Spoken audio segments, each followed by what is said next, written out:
Okay, in lesson 21 and 22, we're going to divide 2 and 3-digit dividends by 2-digit divisors with single-digit quotients and make connections to the written method. We're actually going to also use estimation in order to help us begin with our standard algorithm. And then we're going to use a checking method, which is the inverse operation, to verify we did it correct. So let's start. A was done for us. Let's go ahead and review what they did. Now here it says 72 divided by 31.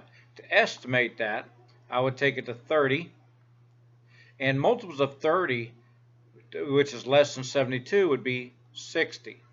So I end up with 60 over 30, and take out our tens, we have 2.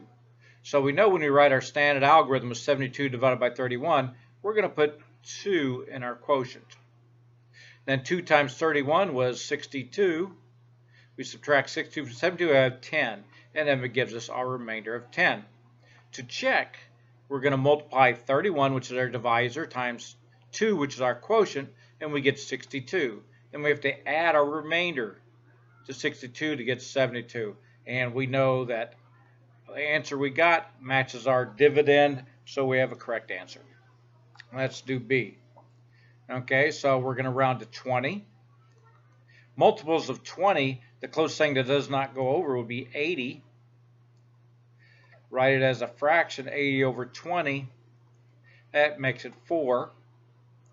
So I have 89 divided by 21, and I'm going to put 4 as the beginning of my quotient. 4 times 21 is 84, and gives us a remainder of 5.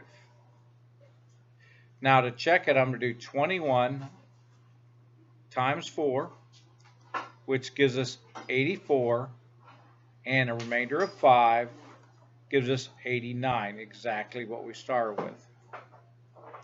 On C, to estimate, we're going to round to 30. Then multiples of 30 that do not go greater than 94 would be 90. So now we have 90 over 30. Take out our tens, and we end up 9 divided by 3, which is 3. So now we have 94 divided by 33. And we're going to start with 3, and we have 3 times 33 would be 99. Uh-oh. Our product is more. So what's that telling us is we need to come down with our quotient. Okay? So let's go ahead and instead of 90, let's go with 60 divided by 30, which now gives us 60 over 30. Take out our 0, gives us 2. So now when we redo it, we have 94 divided by 33. We're saying 2, so that's going to be 66. When we subtract it, we're going to end up with 8, 28. So we're going to have 2 remainder, 28. Now to check it, we're going to go 33 times 2, which gives us 66. We're going to add our 28, and we'll end up with 94. It checks. Now our estimations, remember, get us close. We have to do our checks when we're going a standard algorithm in order to make sure that it makes sense. When we subtract from our dividend, our remainder has to be smaller than our divisor.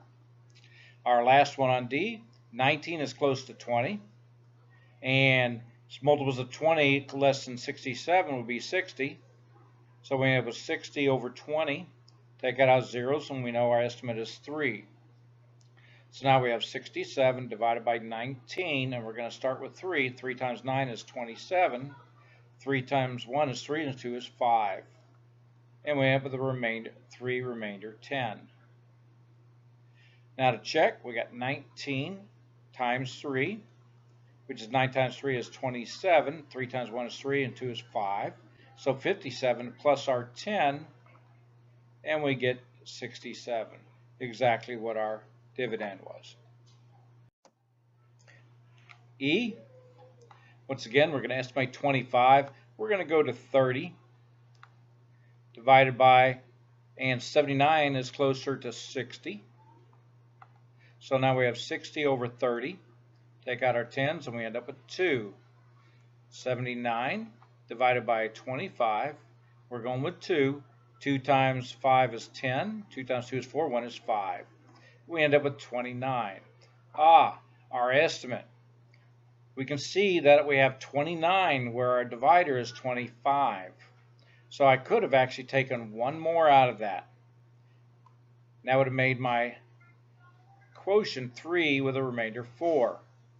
Now, to see what we could have done, instead of 60, we would end up having to go with 90. 90 divided by 3, by 30, that would be 90 over 30. Take out the zeros and we end up with 3. So we have 25, 79. We're going to start with 3. 3 times 5 is 15. 3 times 2 is 6, and 1 is 7, with a remainder 4. Now, as you can see, on the first example here, when I come down to here, I could tell that my estimate was off a little bit. But I could also tell all I could take was one more 25 out. Okay, now to check this, I can go 25 times 3, which equals 75, add 4, and we get 79. It checks. The last one, we have 20, and closest multiple would be 80. 80 over 20, which gives us 4. So now we're taking 83, dividing it by 21, and I'm going to go with 4. 4 times 1 is 4, 4 times 2 is 8. Once again, it's too big. So we know we have to step down to a 3. Okay? So, my multiple was too big, so I'd end up having to go to 60 divided by 20, which the estimate would have been 3 then. So 3, and we're dividing 83 by 21, and that's 363 with a remainder of 20, so we get 3 remainder 20. Can you see here where you can tell right off the bat that the quotient was too large, so we'd had to gone down to 3.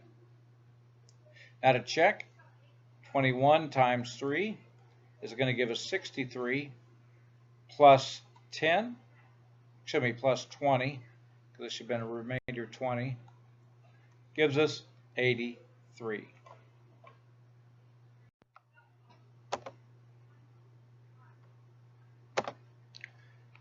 So on question 2, it says a 91 square foot bathroom has a length of 13 feet. And it wants to know what is the width. So if we're looking at a model, we know that the length equals 13 feet. And we're looking for the width. We don't know what that is. And 91 square feet, the only thing that is in square feet would be area. And we know area equals 91 times, area equals length times width. We plug in what we have. We know we have 91 equals 13 times some width. And we're looking for that width. Well, since this is a multiplication problem, we can turn it into a division problem, and we could actually make this 91 divided by 13 equals something. Okay. Now, if we round these, we can see our estimate would be 10 and 9. 90. Which means our estimation would be about 9. So if we go back to here, we have 91 divided by 13. If I put 9, well, wait a minute, I already know that 9 times 10 is 90, so this is going to be too large. So if I change that to 8, I know 8 times 10 would be 80, 8 times 3 would be 24, so that's 104. That's still too much. So let's try 7. 7 times 3 would be 21. 7 times 1 is 7, and 2 would be 9. Look at that. With a remainder of 0. So if we check this out, if we take 13 times 7, 7 times 3 is 21, and 7 times 1 is 7, and 2 is 9, 91. Sometimes when your estimations when the numbers are so close to the actual number and your remainder is 0, your estimate is going to be off a little bit. You're going to have to rely on your reasonableness as you're going through to solve the problem. Okay, so they've already done part A for us, and they figured out that there was 7 plates needed. So in question part B of it, saying how many more bagels will be needed to fill the final plate with bagels. Well, as you can see, they had 12 remainder. So in order to, since each plate has 14 bagels minus 12 he has, they need okay, now we're into less than 21 bagels. Less than 21 is nothing more than we're going with 3-digit dividends. And you can see we're still going to do the same rounding. If I take 20, and I know multiples of 20 would be 120. So 120 over 20. Take out the zeros, and it's going to come up with 6. And you can see our estimate was real close on this one, because when they multiplied it out, they ended up with a remainder 3. When they checked, they did 21 times 6, got 126, plus 3, gave her 129, and it checked. Now on B, we're going to start off with our estimation of 40. And we know multiples of 40. This is going to be real close. Let's try 160 first. It's a little larger than we usually don't go above. Well, it's pretty close, so let's try this one first. 160 divided by 40. Take out our tens, and we know this is 4. So then we have 158 divided by 37, and we're going to stick with the quotient of 4. 4 times 7 is 28. 4 times 3 is 12, and 2 is 14. And we have a remainder of 10. So it's 4 remainder 10. To check it, we have 37 times 4. 4 times 7 is 28. 4 times 3 is 12, and 2 is 14. Add in our remainder of 10, and we get 158, which it checks. On our last one, on C, it says 49, which we're going to take to 50, divided by 261, which we know 250 would be a compatible number, because when we take 250 over 50, we take out our tens, and we end up with 5. So when we do our standard algorithm, we have 261 divided by 49, and we're going to start with our estimate of 5. 5 times 9 is 45, carry 4. 5 times 4 is 20, and 2 and 4 would be 24. When we regroup, we're going to end up with 16. So 5 remainder 16. So 49 times 5. 5 times 9 is 45. 5 times 4 is 20, and 4 is 24. Add in our 16 for our remainder. We have 11, carry 1, 6, 261, which is checked. On D, we're going to round 82 to 80. And I know 8 times 7 is 56, so I'm going to go 560, which means 560 over 80. Take out our tens, and we end up with 7. So now I have 574 divided by 82, and we're going to start with a quotient of 7. 7 times 2 is 14, carry 1. 7 times 8 is 56, and 1 is 57. So we end up with 0 remainder. So to check, it's just 82 times 7. 8 times 7 is 14, carry 1. 8 times 7 is 56, 1 is 57. And 574, it checks. On E, 58 is going to go to 60. And I know my multiples of 6, the closest thing is going to be 42 or 48. So I'm going to go 420, which equals 420 over 60. Take out our zeros, and we know that's 7. So now I have 464 divided by 58, and we're going to start with our estimate of 7. 7 times 8 is 56. 7 times 5 is 35, and 5 would be 40. And when we subtract, we have 8. 14 minus 6 is going to give us 8. 58. Now I look and I can see that I have one more I can take out. So instead of just going over it, I know I can add one more to my quotient. Now it would have been 8 with no remainder. So let's try check and make sure. 58 times 8. 8 times 8 is 64. 8 times 5 is 40. And 46. 464. Now you see I didn't have to go through and redo my estimate and everything. I just used my reasonableness, knowing that since my remainder here was the same as my divisor, I could take one more out of that number, one more 58 out of it. All right, for F, we're going to round 79 to 80. And I know 8 times 8 is 64, so I'm going to leave this as 640. Now we have 640 over 80.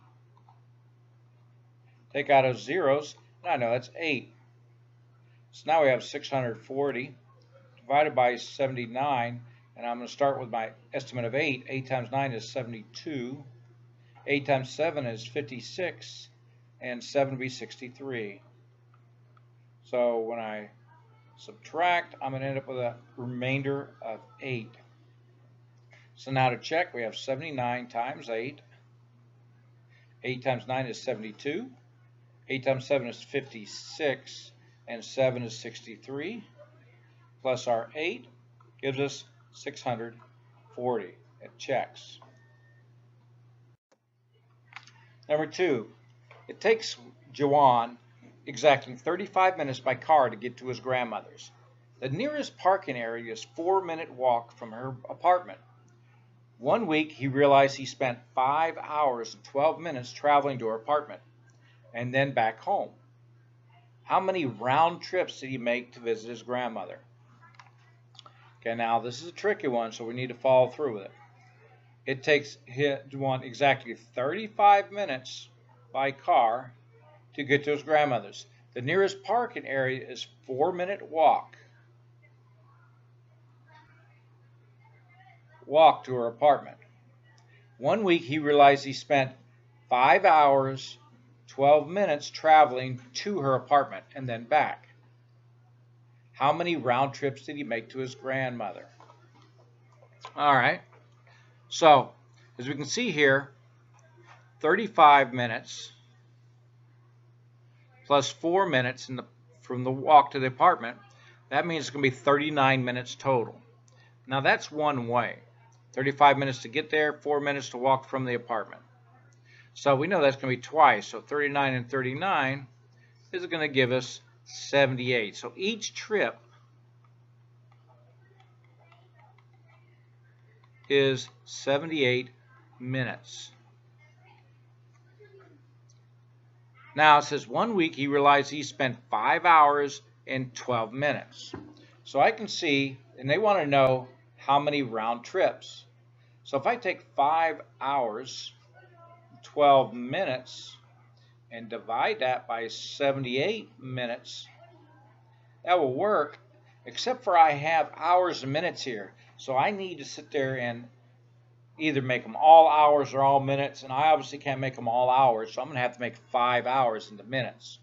So I know 5 hours, there's 60 minutes in an hour, so if I multiply that, I'm going to end up with 300 minutes. So I have 300 minutes plus 12 minutes. So now our problem is 78 divided by 312. Now let's do an estimation. 312 divided by 78. We're going to round this to 80. And our closest one would be 32. So I'm going to go 320 just to see. And when we have 80 over 302, we got 32 over 8, which equals 4. So we're going to start with an estimation of 4. 4 times 8 is 32. 4 times 7 is 28. So 9 thirds, 31. With a remainder of 0. So we can, it looks like he has 4 trips. Now let's check and see if that works. because 78 times 4, 4 times 8 is 32. 4 times 7 is 28, and 3 is 31. 312, so it checks. So he made 4 trips. Our last problem says how many 84s are in 672. So if we're asking for how many 84s are in 672, we're looking at division. So we're saying 672 divided by 84. And we're going to round this to 80. And we know as far as close, we know 8 times 8 is 64. So I'm going to make this 640. So we got 640 over 80. Take out our zeros, we know that's 8. So now I have 672 divided by 84. I'm going to start with 8. 8 times 4 is 32. 8 times 8 is 64, and 3 is 67. The remainder is 0. Now to double check our work, we can take 84 times 8. 8 times 4 is 32. 8 times 8 is 64, and 3 is 67. It checks. So there are 8 84s